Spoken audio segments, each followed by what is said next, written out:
Today I'm joined by Dr. Gary Sprouse, the less stressed doc, to reveal how your deepest strengths might be causing your overwhelm and how to reclaim your peace without losing your edge. Let's dive in.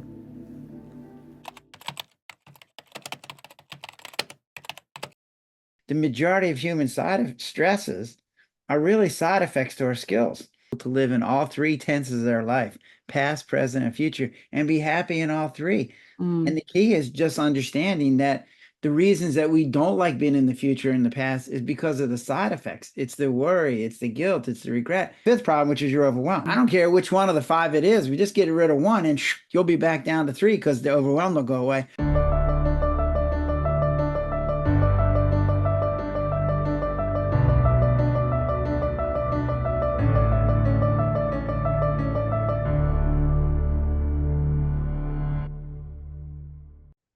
Thank you, Dr. Gary Sprouse, for coming on from Wounds to Wisdom. We're very grateful to have you here. I'm excited to be here. I like sharing my message because I want people to live in their happy place and be less stressed. And you have a couple books that you've written. One thing I found interesting that you say is there is a side effect to things. So talk to me about this whole side effect thing. Explain this to me. Well, so I'm a primary care physician before I retired, and I was used to writing prescriptions for patients. Say, here's a medicine for your blood pressure, and it'll work great, but it might have a couple side effects, might make you dizzy, whatever.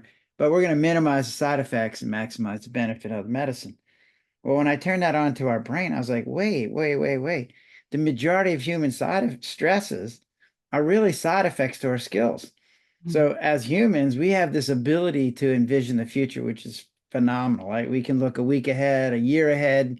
We can look to when we're 65 and get to retire, right? We have all these abilities, but then the side effect is you have to worry about it.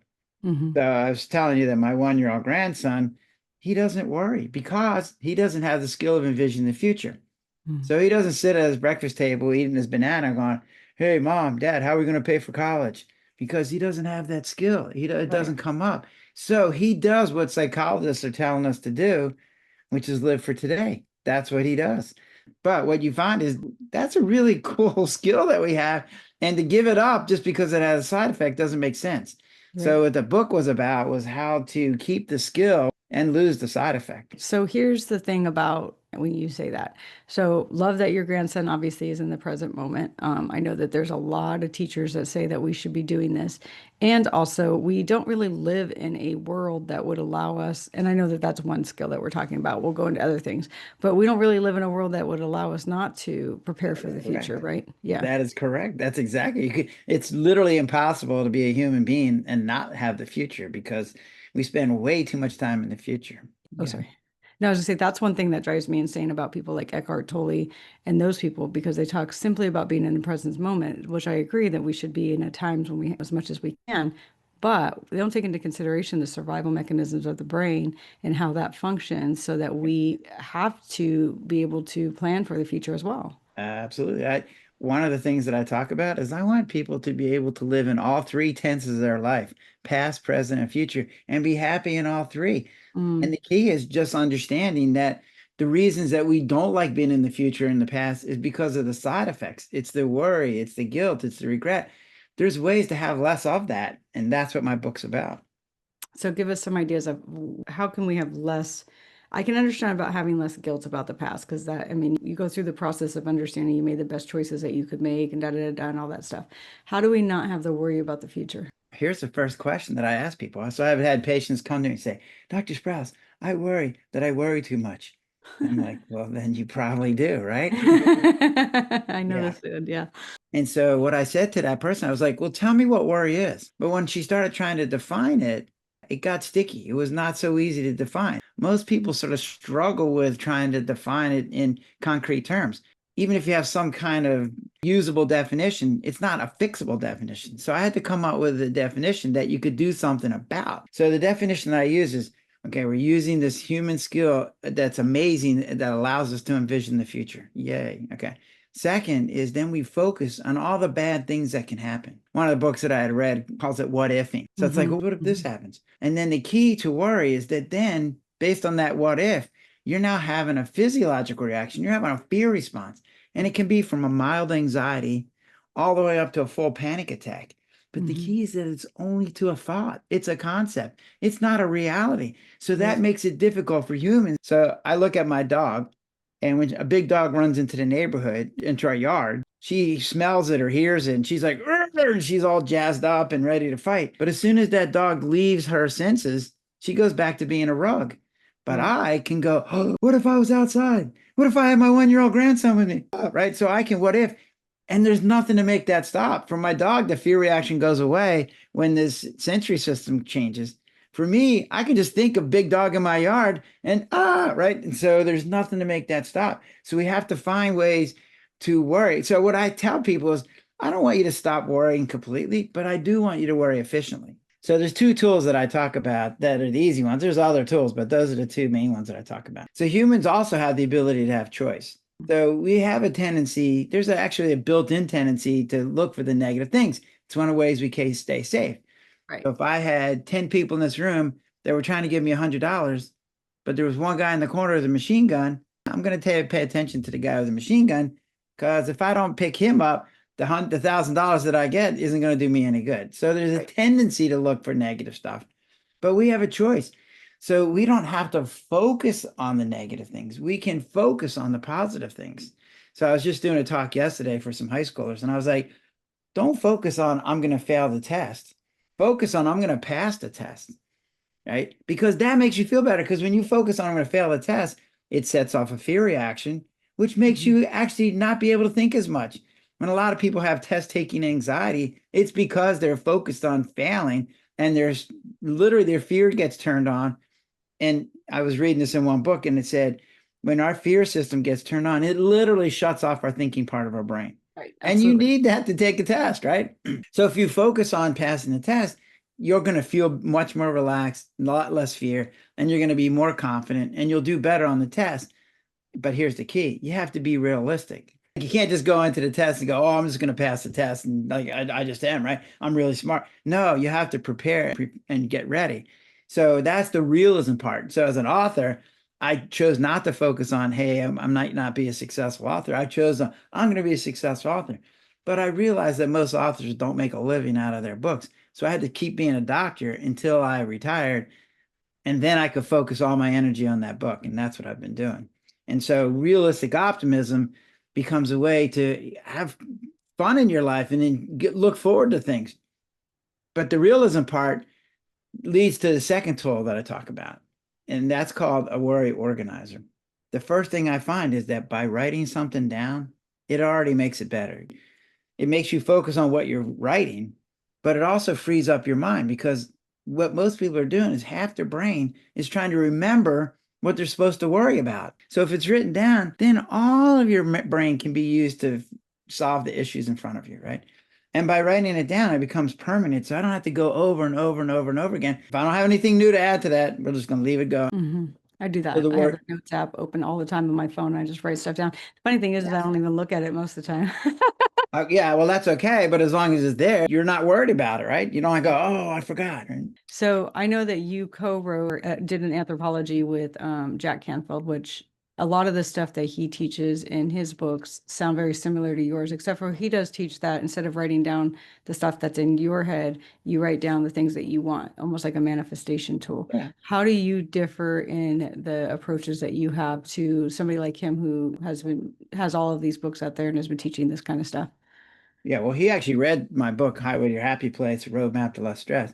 And he said he gave me a quote, which was like, this has game-changing ideas. This is a must read. So even he, who had he sold 500 million books, he got something out of his book that was different. And I think the difference is our tools got so much better.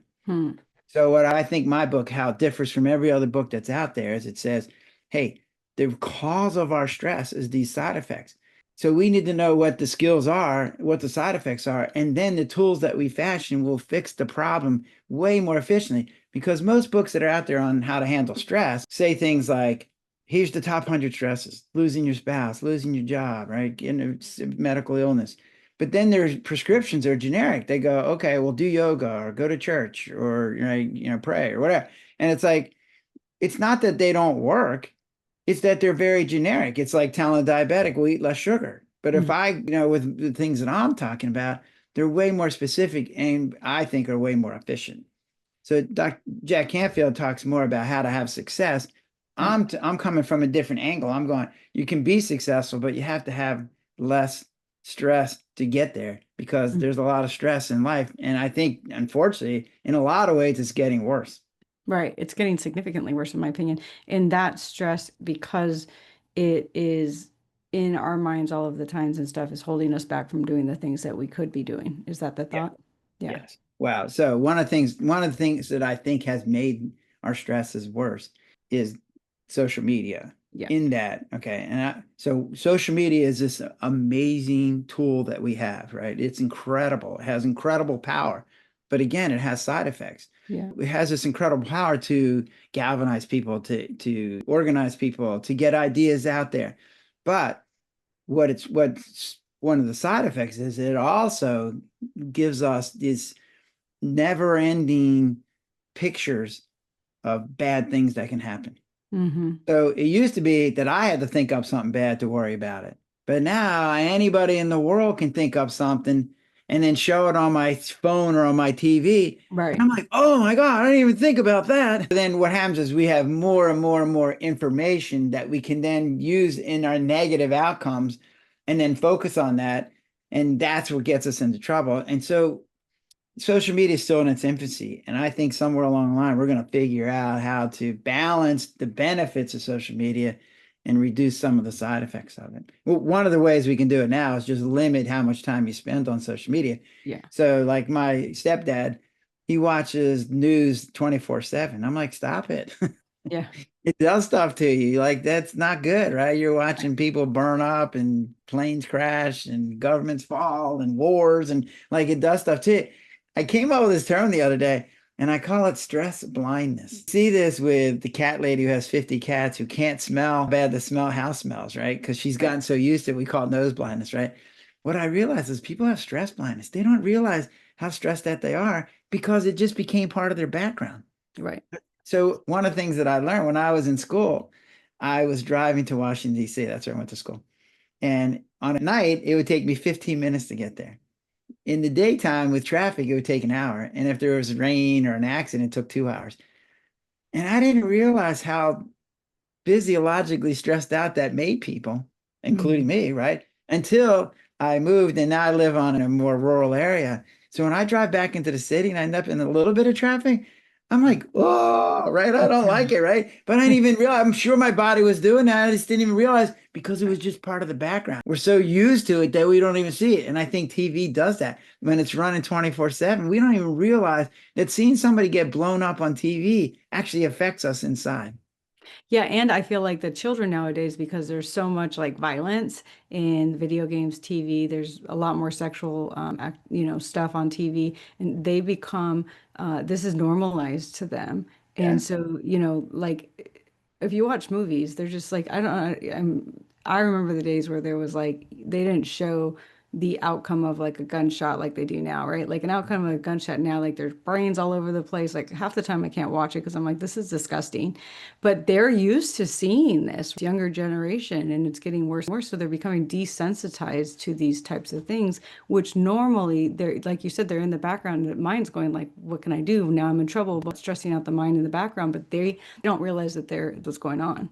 Well, I agree that I think what you're saying is accurate, but there is a side to that, which is it gives people a avenue to take out their aggressions that don't have to take it out on a person. Like they can Mm. take it out on their game or watch the movie and get their aggressions out that way. So there is a little bit of benefit to it, but I'm not sure the benefit is worth all the other stuff that you just talked about.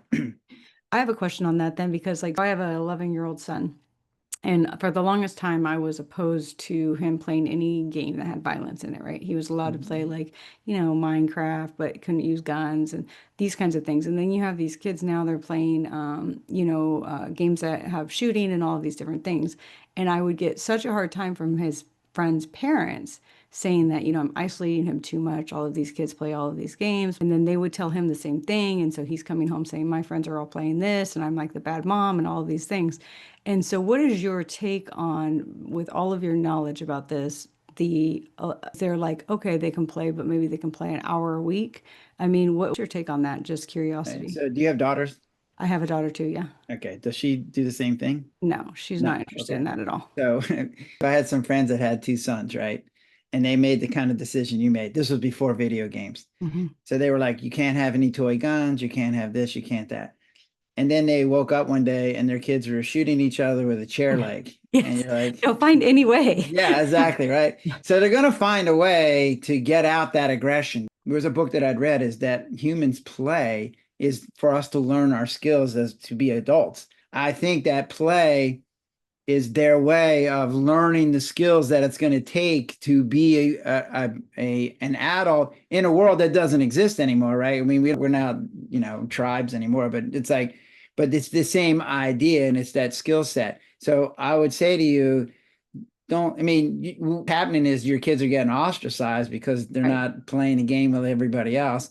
And so I don't think it's worth all that, but I would definitely put some kind of limits on it.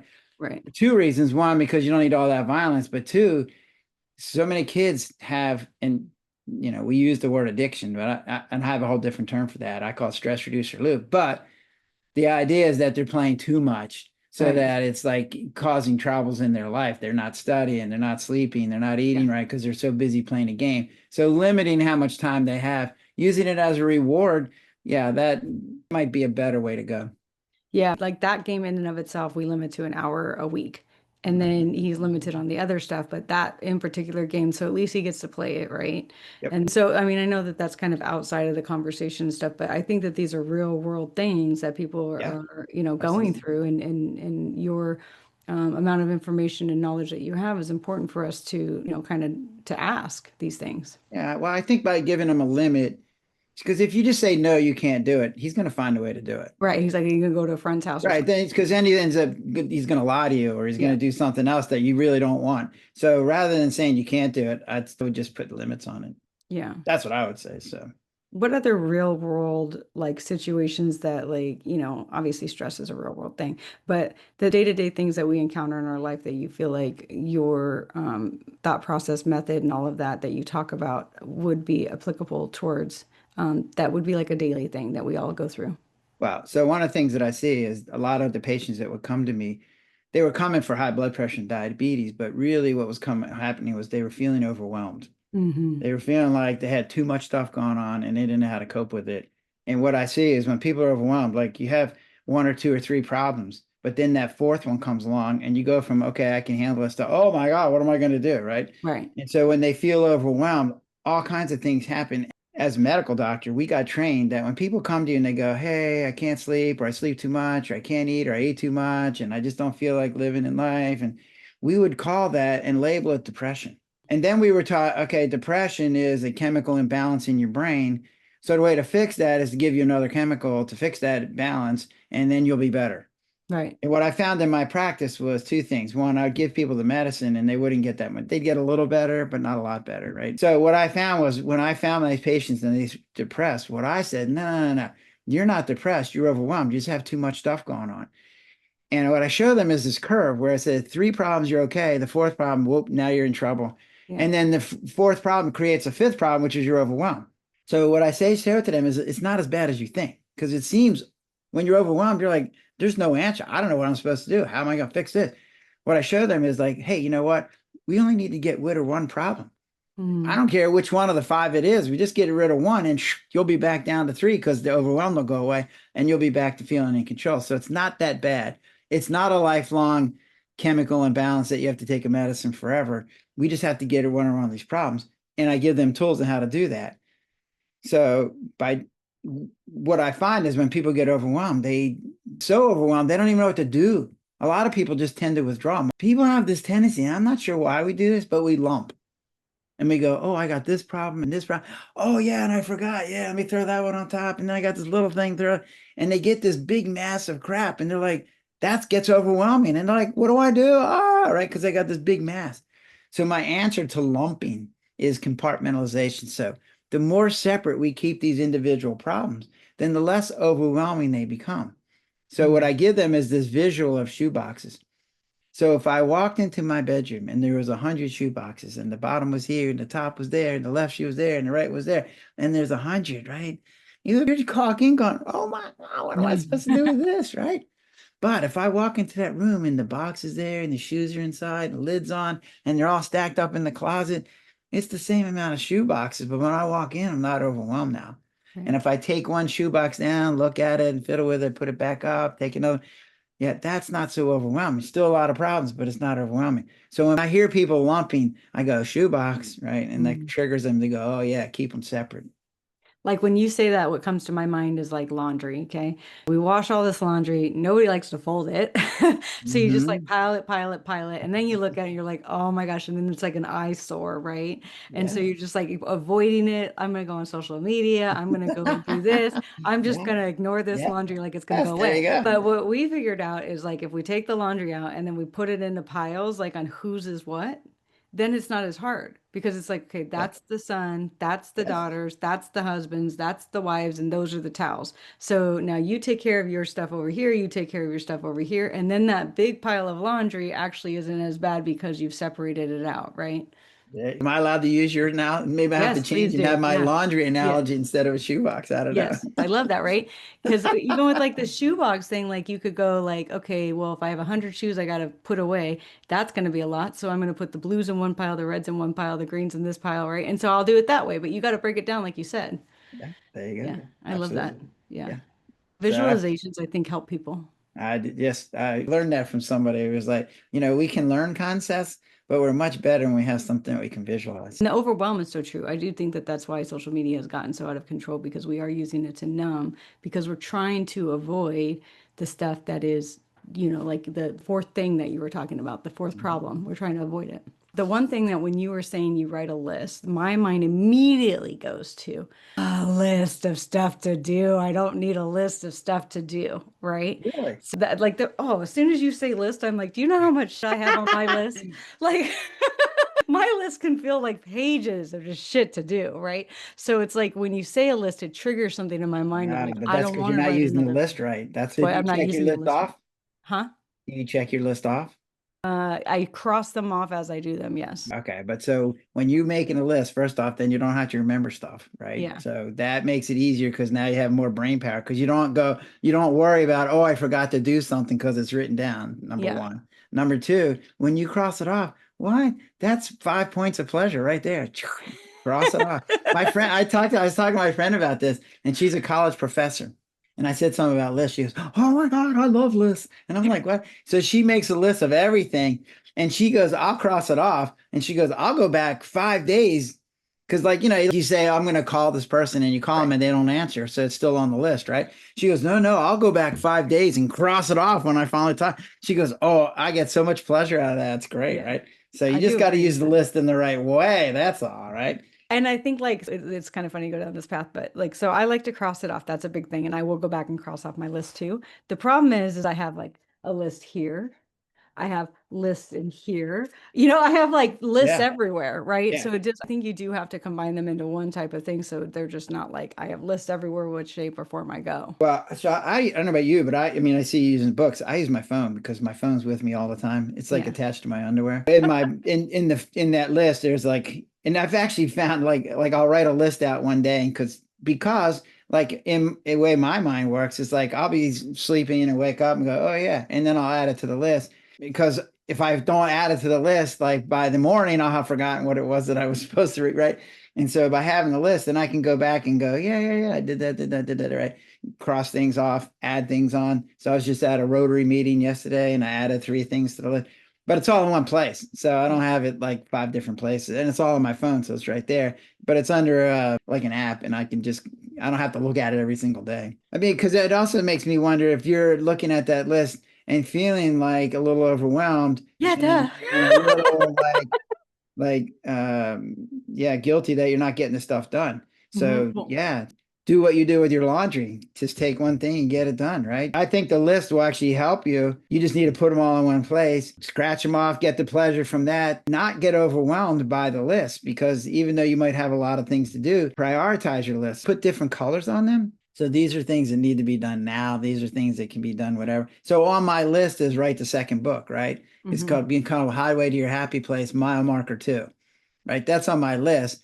But obviously that's not going to happen tomorrow, right? Right. So So maybe you put like write a chapter by yes, that XYZ would make date, sense. Yes. right? Because then you're breaking it down Yes. on that. It's funny, I do actually have I have a whiteboard that has various different colors that say like what I'm supposed to be now, what I'm supposed to do later, and now it's There just you sitting go. there and it's like a month old of stuff I just still have on my list. Yeah, well, and that happens, but I mean that's what Canfield's book's about is how to not let that happen. So like Yeah. you're taking actionable things. He wants things that are actionable, he wants things that are measurable, right? That Hmm. kind of stuff. So Yeah, he does say that too. You're fun.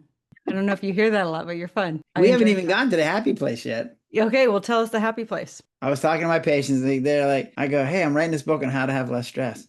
And they're like, oh, I need that book. Every single person I've ever said it to. And I go, there's like 300 books out there, maybe 1,000, right? Have you read any of them? And I'll No, it give them causes me the, too much stress to think yeah, about it. exactly, right? So I'll give them the book and I'll talk to them a couple months later. So what you think? And they're like, oh, I haven't had a chance to read it yet. I'm like, well, it's not going to get in your head by just sitting on your coffee table, right? But then I said to them, well, look, where would you be if you had less stress? And they looked at me like, I don't know. I only got as far as wanting to have less stress. I never really thought about where that would put me, right? So it got me thinking that, wait, we need a destination. And this came up because my wife and I did this diet called Optavia. I don't know if you've ever heard of it or not, but Yeah. what he talks about is not saying don't go to a weight. You want to be healthy. Because if you Mhm. go, for me, I wanted to be 180 pounds. If you put that as your goal, when you get to the 180, then you're going to stop doing the things that got you to 180 because you met your goal, right? So he says, instead of doing that, think I want to be healthy. And by being healthy, you get to that weight, but then you're committed to staying there because you want to be healthy, not 180 pounds, right? So I said the same thing. If I had people have less stress, but they don't know where they want to be, they're going to be in the same place. They're going to do less stress, but then they're going to stop the things they did to be in less stress. Mhm. So I said, we need to come up with a place that you're going to go to. And that became the happy place, right? I realized that everybody's happy place is different. So my wife and I have very different happy places. Like I like the beach. I like hanging out on the beach and the sun and the suntan waves, right? My wife thinks the beach is a big kitty litter box. And I'm like, yeah, that's not going to work, is it, right? So here's what I realized is that even though our happy places have different variations, they have the same rooms. They Mm. have the same places. So they have the same kitchen. They all have a dining room. They all have a living room. They're decorated differently, but they all have the same rooms. So then I was like, well, what are the rooms of people's happy places, right? So here's the list. So the first one was gratitude. So we need to be grateful. And I'm not just mean a little grateful, grateful for everything because we tend to take for granted a lot of stuff. Mhm. So my wife and I got to go to Germany on a vacation and we're in this beautiful castle, right? It's huge, it's beautifully decorated. Yeah, but it didn't have air conditioning. It didn't have windows. It didn't have indoor plumbing. It was like, Um, wait, what? Like I'm living better than the king of Germany was 300 years ago by far, not even close, right? They didn't have cars, TVs, refrigerators. Like, no, we have all the stuff that right. we just take for granted. So we have to be grateful for that. And when you're grateful, it's hard to be upset. Some bad thing happens, you're like, oh, but look, all these other things, right? Second is then pleasure. And what I see is that humans were designed to have pleasure, but they were little pleasures, like a little, like, oh, I found some extra berries, or I caught a fish today, right? We've tended to make it into these big things like, oh, I got married, or I graduated, or I passed the test. I'm like, no, we need to go back to where it was. So I think of that pleasure as a jigsaw, 1,000 piece jigsaw puzzle, right? So every piece is like, ooh, a little zing. Oh, oh, I got a piece. Oh, I got another piece. Oh, I got. So you get 999 little zings of pleasure. Hmm. But then at the end, you get a big pleasure because now the puzzle's together. You're like, whoa, right? But 999 times you go, ooh, that was nice. If you fill your day with those little pleasures, wow, what a nice thing. Then you don't wait for that big pleasure to come along because that sometimes it could be disappointing. It might not be as good as you thought, right? Real quick on that. Do you think people have forgotten what pleasure feels like? Well, I think they've changed it from these little pleasures to Mhm. To this big. big pleasure. So what happens is, I'm going to retire. Well, that's years away, Right. right? It's gonna, and it might not be as great as you think, right? I think we have ignored those little pleasures I agree. because we've taken them for granted. I'll give you an example. When I was a kid, I had a car and it had roll windows, like, right? I'm like, what is it? No, my kids would like not even know what that is, right? I Yeah, know you you know, tell good, somebody to right? roll down Okay. a window, you still use your Yes, right, hand, exactly, right? right. So I'm rolling down the window and the handle breaks. And I'm like, what? So then I had this little nub. So every time I wanted to raise the window or lower it, I had to like turn the knob like this. So when I finally got to the auto parts store and bought a crank, it was like, oh my God, this is so nice, right? Yeah. So those are the kinds of things that we tend to ignore because we just push a button and the window goes down. What nice is that, right? So then the next thing is anticipation pleasure. And that's using our skill of envisioning the future. But now we're anticipating things that are going to happen. So my wife and I are going to go to Greece with some friends. In my anticipation, it's like, oh, this is going to be great. Greece is going to be beautiful. The airplane's going to be fine. My luggage is going to get there. At the end of the vacation, my friends are still going to be my friends. Yay, right? So I have pleasure in my pocket. All I got to do is think about Greece. I'm like, oh, a little jolt of pleasure, right? And then we have fulfillment. So fulfillment is a combination of things, and it's about learning. So humans are very curious. Like we're way more curious than every other animal. And we had to be because we had to go around in our environment to find food and to make sure we were safe. So it's built into our DNA to find curiosity pleasurable. So we like learning. So we need to do that. That is part of fulfillment. Second is sharing. So we're a group organism. Like we don't have the best claws, we don't have the best vision, we're not the fastest animal, but we work in a group really well. So in a group, we can take down a woolly mammoth. What? Right? So in a group, sharing then becomes important. So it's built into our DNA to find sharing pleasurable. So when I have something extra, I have a couple extra berries and I give them to you, that makes me feel good. Plus, it makes you not hungry because now you got some extra berries. But when you have some extra fish and I don't have any berries, you're giving me some fish. Oh, okay. So sharing is built into our DNA. And the third thing is purpose. And every other organism out there finds purpose by staying alive. That's their goal. For humans, I wake up in the morning like, okay, I'm still here, right? Like it's not that big a deal, right? Isn't that funny? It's so true, right? Right. Some people wake up and go, ugh, I'm still here, right? Yeah. So staying alive isn't enough of a purpose anymore to jazz us up. It doesn't get us excited to get up in the morning going, woohoo, I'm still alive, right? Right. So we've had to find other things to give us purpose, to give us that feeling of excitement when you get up in the morning. So for me, being a doctor was that. Like I was excited every day I got up to help somebody, blah, blah, blah. And I realized that when I stopped being a doctor, a lot of doctors get into trouble because they don't know what to do themselves. But I had this book.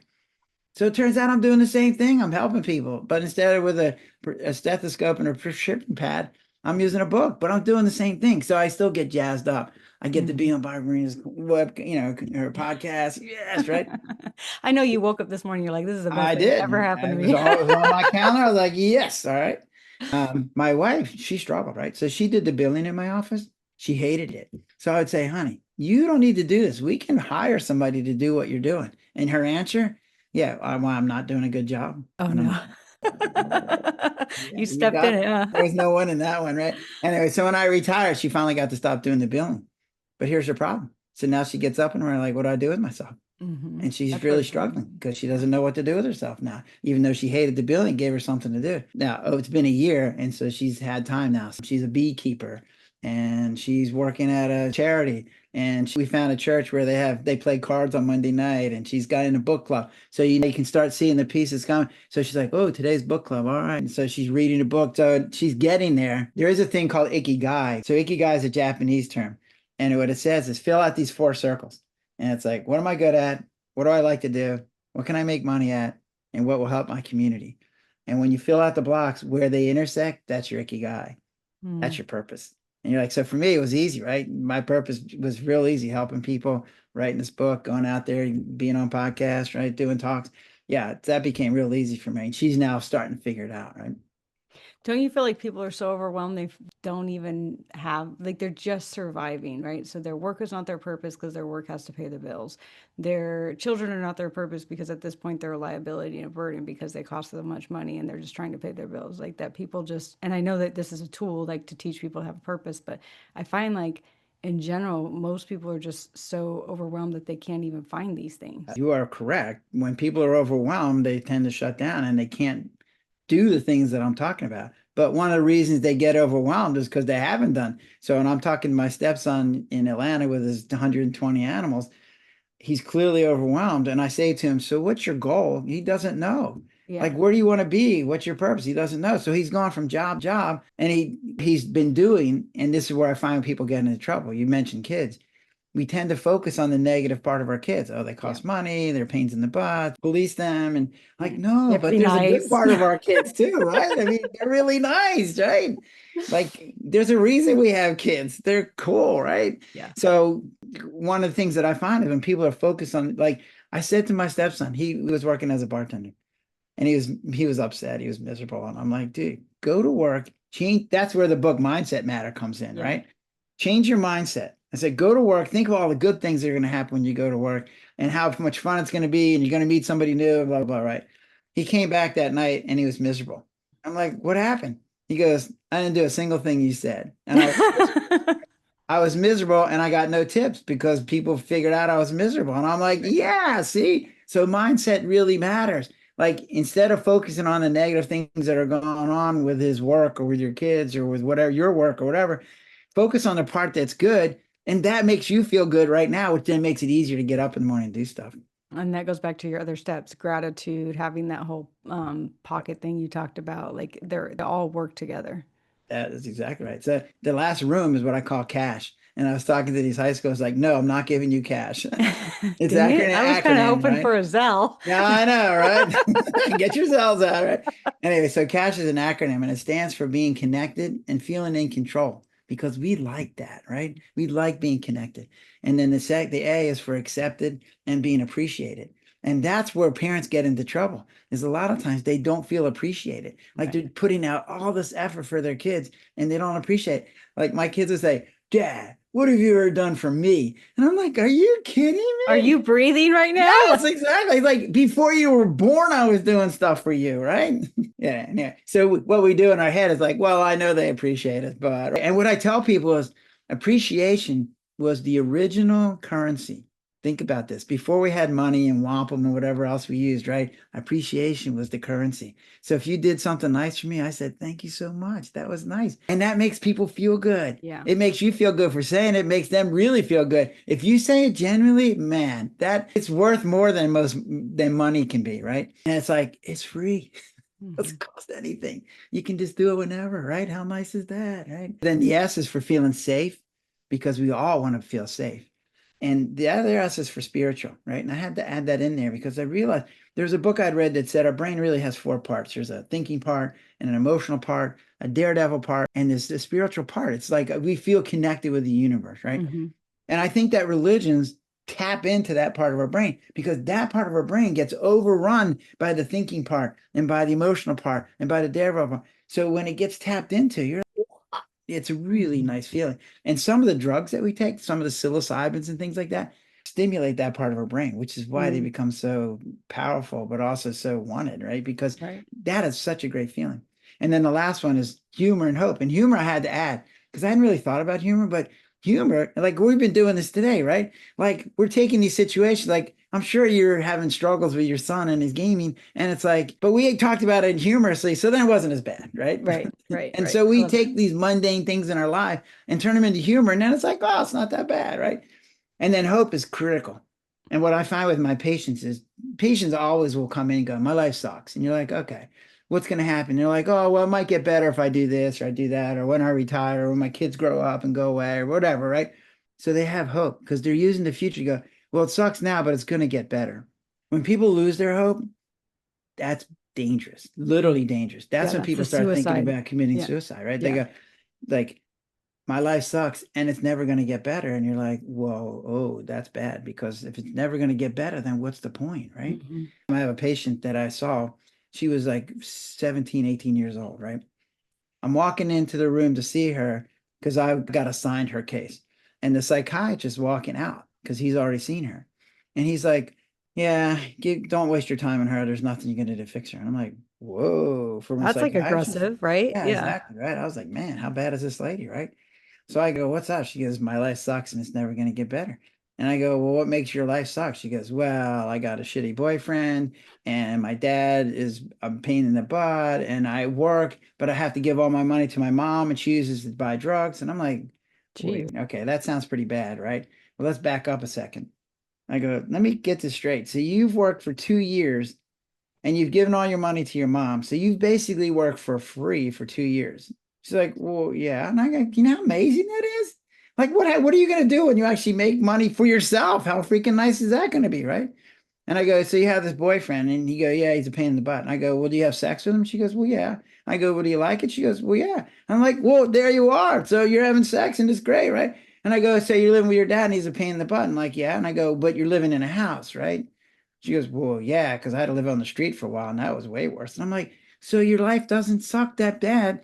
I'm like, and what keeps you, why can't you get a better job? She goes, well, I don't have a GED. I'm like, well, what keeps you from getting a GED? She goes, well, I go to school. I think I'm smart enough, but then I get frustrated and I don't do the tests, and so then I fail. And I'm like, oh, okay. So it's in your control. You have enough brain power. You just need to focus and get the test done and get your GED, and then a world of opportunities will open up. So I walked out of the room a half an hour later, and she had a big smile on her face.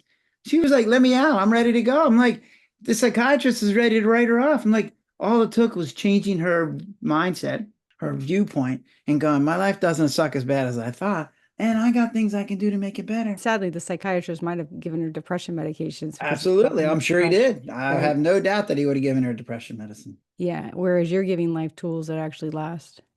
Well, because I'm coming from a different point of view. Like Right. that's what and I don't fault doctors. That's what they're No, trained. They're that's trained what to they're do trained. that. Yeah. What I want to do is change their training and go, Mhm. stop calling people depressed, call them overwhelmed. And your treatment is very different. So if you say someone's depressed and they're chemically imbalanced, would make sense you give them a medicine, right? If you think they're overwhelmed, then that doesn't make any sense at all for the long term. Maybe short term to get them through some Right. of that sadness so they go have an energy to solve the problems that they have. But helping them solve their problems is going to be way more effective in fixing the problem.